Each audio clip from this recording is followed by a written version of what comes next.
السلام علیکم ورحمۃ اللہ وبرکاتہ۔ آئیے قاعدہ نمبر 19 پڑھتے ہیں حرف لین کے بارے میں۔ حرف لین کے بعد سکون آنے سے طول، توسط، قصر تینوں وجہ جائز ہیں۔ حرف لین کے بعد سکون آنے سے حرف لین کتنا ہے؟ 2 ہے۔ کیا کیا؟ واو اور یا۔ دونے سے قبل یعنی دونے سے پہلے زبر ہونا چاہیے، تب یہ دونوں حرف لین بن جائیں گے۔ حرف لین کے بعد سکون آنے سے سکون کے اوپر ایک لکھا ہوا ہے، حاشیہ نمبر 1 پڑھتے ہیں۔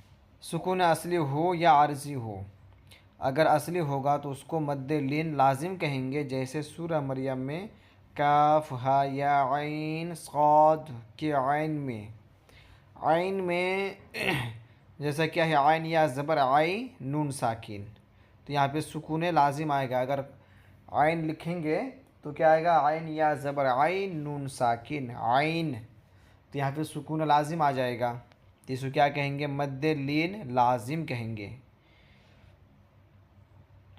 اگر عارض ہو تو مد لین عارض کہیں گے، جیسے خیرن، خیرن ہے، خیرن سے خیر یعنی رکنے کی وجہ سے وہ را سکون ہوگا، وہ را میں رکنے کی وجہ سے وہ را ساکن ہو جائے گی۔ ٹھیک ہے، تو خیرن سے خیر، تو سکون عارض آیا، یہاں پہ رکنے کی وجہ سے یہاں پر سکون ہوا، تو اس کو کیا کہیں گے؟ مد لین عارض کہیں گے۔ مد لین لازم میں طول اولا ہے، مد لین عارض میں قصر اولا ہے۔ جہاں پہ مد لین لازم آئے گا وہاں پر کیا ہے؟ بہتر ہے کہ طول کی جائے، یعنی 5 یا 3 الف کے برابر کھینچی جائے، اور جہاں پہ مد لین عارض آئے گا وہاں پر قصر اولا ہے، یعنی 2 الف کے برابر کھینچ کے پڑھیں۔ فائدہ: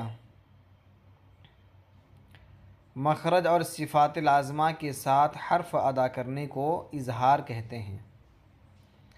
مخرج اور صفات لازمہ کے ساتھ حرف ادا کرنے کو اظہار کہتے ہیں۔ اگر کوئی کہے اظہار کی تعریف کیا ہے، تو اظہار کی تعریف یہی ہے، مخرج اور صفات کے ساتھ ادا کرنا، یہی اظہار کی تعریف ہے۔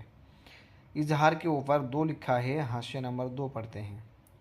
اظہار تجوید کا ایک جز ہے، تجوید میں اصل اظہار ہے، اس کو بیان کرنے کی ضرورت نہیں تھی، کیونکہ حرف ادا کرنے کے ساتھ ہی یہ صفت ادا ہو جاتی ہے۔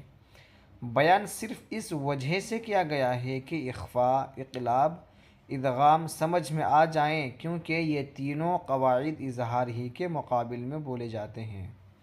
یہاں پہ یہی بتانا مقصد ہے کہ جب حروف کو صحیح مخارج کے ساتھ اور صفت کے ساتھ ادا کریں گے تو حروف اظہار ہو ہی جاتا ہے، ظاہر ہو ہی جاتا ہے وہ، لیکن یہاں پر اظہار کا قاعدہ اس لیے بیان کیا گیا ہے تاکہ اخفاء، اقلاب، ادغام وغیرہ یہ سب کا قاعدہ بھی معلوم ہو۔ یہ سب معلوم ہونے کے لیے یہ قاعدہ بیان کیا گیا ہے۔ تو اظہار کی تعریف کیا ہے؟ مخرج اور صفات کے ساتھ ادا کرنا، اسی کو کیا کہتے ہیں؟ اظہار کہتے ہیں۔ قاعدہ نمبر 20، لام تعریف کے بعد ابغی حجک وخف عقیمہ میں سے کوئی حرف آئے تو اظہار ہوگا، جیسے والجار وغیرہ، ورنہ ادغام ہوگا۔ لام تعریف کے بعد یعنی لام کے بعد جب بھی لام آئے اس کے بعد یہ جو ابغی حجک وخف عقیمہ، یہ جو حروف ہیں وہ کیا ہے؟ الف با غین حا جیم کاف واو خا فا عین قاف یا میم ہا، اتنے حروف اگر آ جائیں گے تو لام کیا ہوگا؟ لام ظاہر ہو جائے گا، تو لام اظہار ہو جائے گا۔ جیسے مثال دیا ہے والجار۔ لام تعریف میں کوئی نشانی دکھ رہا ہے آپ کو؟ اب یہاں پہ پڑھتے ہیں، یہ اسماء پر ہی آتا ہے، حمزہ وصلی کے ساتھ آتا ہے، الف کے علاوہ تمام حروف پر داخل ہوتا ہے، کیونکہ الف کلمے کے شروع میں نہیں آتا۔ اسی طرح نون ساکن و تنوین اور میم ساکن کے بعد بھی الف نہیں آتا، لہٰذا الف کو ان حرفوں کے بعد آنے سے ہر جگہ متثنیٰ سمجھیں۔ اس میں کیا بتا رہا ہے کہ الف کلمے کے شروع میں نہیں آتا، ٹھیک ہے، اور جو الف کلمے کے شروع میں آئے وہ اصلی نہیں ہوتا ہے۔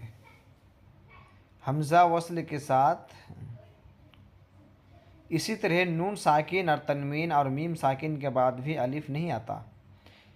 یہ تینوں حروف یاد رکھنا ہے، نون ساکن، تنوین اور میم ساکن کے بعد بھی الف نہیں آتا، لہٰذا الف کو ان حرفوں کے بعد آنے سے ہر جگہ متثنیٰ سمجھیں۔ اور اس کے بعد ہے حشا، یعنی ان حرفوں کو حروف قمریہ کہتے ہیں۔ ابغی حجک وخف عقیمہ ہے، ان کو کیا کہتے ہیں؟ حروف قمریہ کہتے ہیں۔ اور جن حروف میں لام تعریف کا ادغام ہوگا انہیں حروف شمسیہ کہتے ہیں، جیسے الشمس وغیرہ، اس کے بھی حروف ہیں۔ حروف قمریہ کے علاوہ وہ سب شمسیہ ہے۔ حروف قمری ابغی حجک وخف عقیمہ یہ حروف قمری ہے، باقی اس کے علاوہ جتنے حروف ہیں وہ کیا ہے؟ حروف شمسی ہے۔ ادغام کے اوپر 3 لکھا ہوا ہے، آئیے 3 نمبر حاشیہ پڑھتے ہیں۔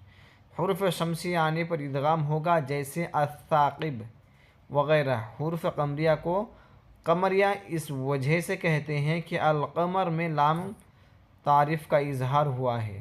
حروف شمسیہ کو شمسیہ اس لیے کہتے ہیں کہ الشمس میں لام تعریف کا ادغام ہوا ہے، ادنیٰ مناسبت کی وجہ سے نام پڑ جاتا ہے۔ جیسے والقمر بولتے ہیں تو اس میں لام ظاہر ہو رہا، واو لام زبر ول، ٹھیک ہے، لیکن جب والشمس بولیں گے تو واو کے بعد کیا ہے؟ الف مد ہے، پھر کیا ہے؟ لام ہے۔ لیکن یہاں پہ حروف شمسیہ ہونے کی وجہ سے لام کے بعد اب وہ لام کو نہیں پڑھا جائے گا، بلکہ واو ڈائریکٹ شین کو پکڑے گا، ٹھیک ہے، تو والشمس میں لام چھپ جا رہا ہے، اس لیے اسے حروف شمسیہ کہتے ہیں۔ اسی طرح جتنے بھی حروف آئیں گے شمسیہ میں سے لام تعریف کے بعد وہاں پر ادغام ہوگا، یعنی لام کو نہیں پڑھا جائے گا، جیسے کہ الثاقب، الف کے بعد کیا ہے؟ حمزہ کے بعد کیا ہے؟ لام ہے، لام کے بعد پھر ثا ہے۔ اگر حروف قمریہ رہتا تو یہ لام پڑھا جاتا، اب حروف شمسیہ ہے اسی وجہ سے یہ لام نہیں پڑھا جائے گا۔ قاعدہ نمبر 21، میم ساکن کے بعد میم اور با کے علاوہ کوئی حرف آئے تو اظہار ہوگا، جیسے اموال۔ میم ساکن کے بعد میم اور با کے علاوہ کوئی حرف آئے تو اظہار ہوگا، جیسے اموال۔ میم ساکن کے بعد اس کے اوپر 4 لکھا ہے، 4 نمبر حاشیہ پڑھیں۔ میم آئے تو ادغام ہوگا، جیسے منہم مغفرہ۔ با آئے تو اخفا ہوگا، جیسے انبی، ٹھیک ہے۔ تو میم ساکن کے بعد با اور میم کے علاوہ جب بھی کوئی دوسرا حروف آئے گا تو کیا ہوگا؟ اظہار ہوگا، اور اگر میم ساکن کے بعد میم آئے یا پھر با آئے تو اظہار نہیں ہوگا، میم آنے سے ادغام ہوگا اور با آنے سے اخفا ہوگا۔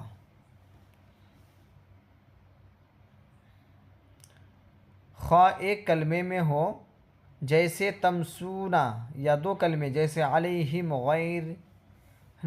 غیر المغضوب جو ہے یہاں پر بھی اظہار ہی ہوگا، اس کو اظہار شفوی کہتے ہیں، ٹھیک ہے۔ قاعدہ نمبر 22 پڑھیے۔ نون ساکین اور تنوین کے بعد حروف حلقی آئے تو اظہار ہوتا ہے، جیسے انہار۔ نون ساکین اور تنوین کے بعد حروف حلقی کتنی ہیں؟